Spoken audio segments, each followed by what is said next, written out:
Salut les pirates, paix et fortune sur vous. On se retrouve aujourd'hui pour conclure l'arc Wano Kuni.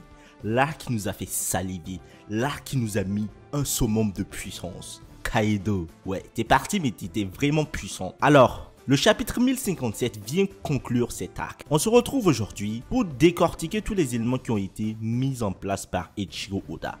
À la fin de la vidéo, ou même au cours de la vidéo, vous me direz ce que vous pensez de cet arc.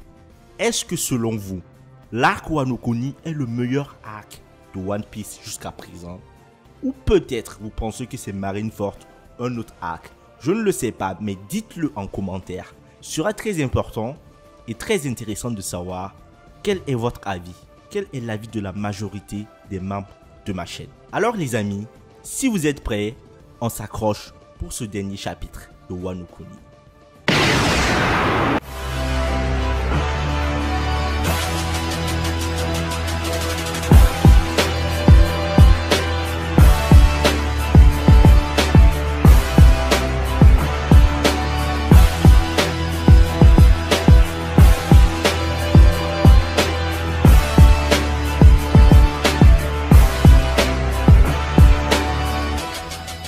Le chapitre commence dans un auditorium de la capitale des fleurs.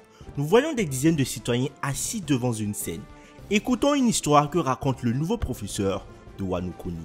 L'homme aux cheveux noirs et aux lunettes que nous avons pu voir dans le chapitre 1052. Le professeur est assis à côté d'une geisha qui joue du shamisen. Le professeur raconte l'histoire comme un poème japonais. Il dit que sous le ciel sombre d'Onigashima, la tempête prospère.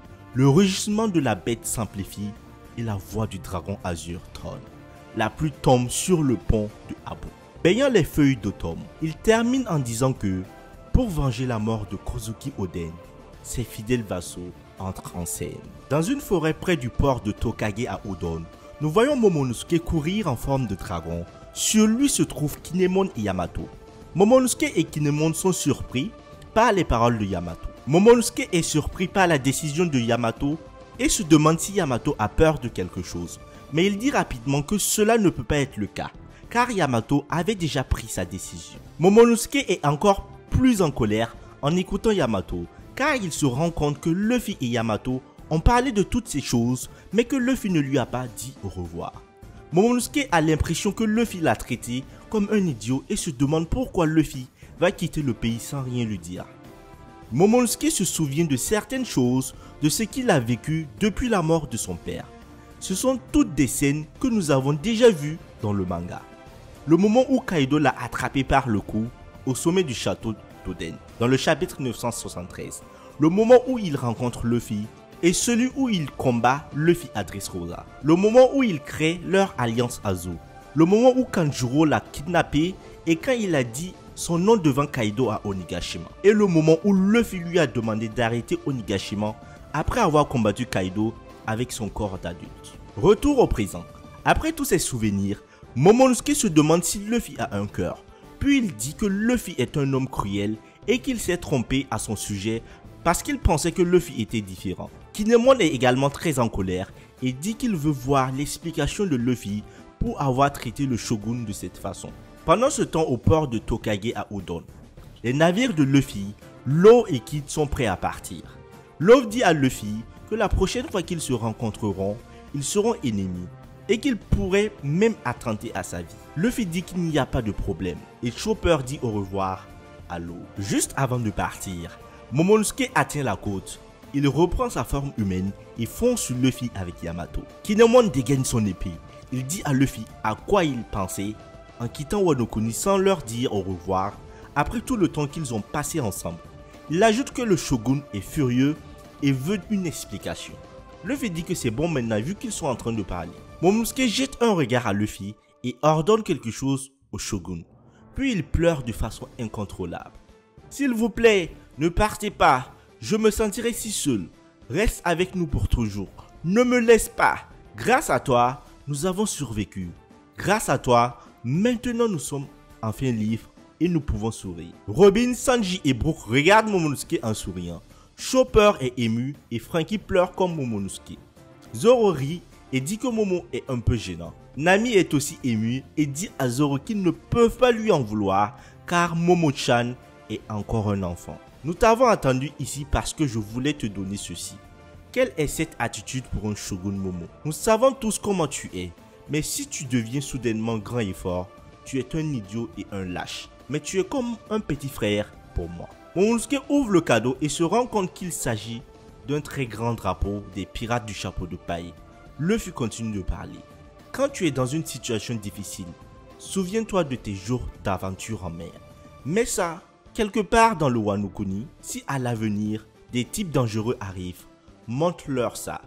Dites-leur que s'ils posent la main sur l'un d'entre vous, cela signifie qu'ils veulent se battre avec nous. Alors que Luffy dit cela, nous voyons Luffy en gros plan avec tous ses nakamas sur le Sony derrière lui.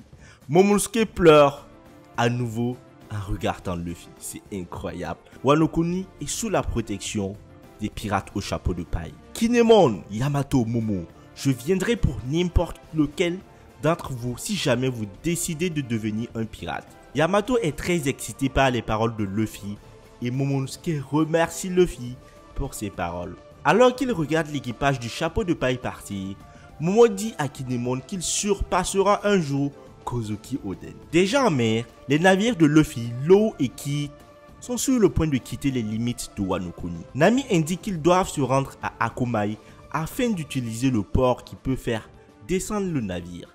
Luffy ordonne à Jinbe de le laisser prendre le bateau. L'équipage dit à Luffy de ne pas faire de folie. Imaginez Luffy timonier, ça va être du n'importe quoi. Nous voyons finalement comment les trois navires tombent sur les chutes de Wano Kuni alors que Luffy, Law et Kid réalisent que ce n'était peut-être pas une bonne idée d'aller par là. Même le roi dragon Kaido et le grand Orochi Yokai n'ont pas pu les vaincre. Et maintenant, ils partent avec un dernier souffle qui fend le ciel. Aïe aïe aïe aïe aïe. Retour dans l'auditorium de la capitale des fleurs. Le professeur continue à raconter l'histoire. Il parle maintenant d'Orochi. Alors qu'il le croyait mort, sa haine l'a poussé à aller chercher la princesse Iori. Mais Denjiro, le vassal numéro 2 de Kozuki Oden, est entré en scène avec une coupe nette. C'était la fin de Korozomi Orochi. La foudre s'abattit sur eux, de même qu'Onigashima et le dragon King Kaido. Les nuages sombres qui ont couvert le ciel de Wano Kuni pendant 20 ans se dissipent lentement. Mais quelque chose d'incroyable s'est produit. L'Orochi en feu les a regardés fixement et a dit: la haine du Kurozomi maudira ce pays jusqu'à sa fin amère. Mais la princesse Iori s'est souvenue de toutes les souffrances que le pays avait endurées au cours des 20 dernières années. Il n'y avait pas le moindre signe de peur dans ses yeux. Pendant que le professeur raconte l'histoire, nous voyons quelques panneaux montrant ce qui s'est passé à Onigashima. Le professeur poursuit en disant que la princesse Iori a écarté Denjiro et s'est tenue sans crainte devant l'Orochi en feu. Dans une grande double page, nous voyons des citoyens crier qu'ils attendaient cette partie. Le Kurozomi est né pour brûler.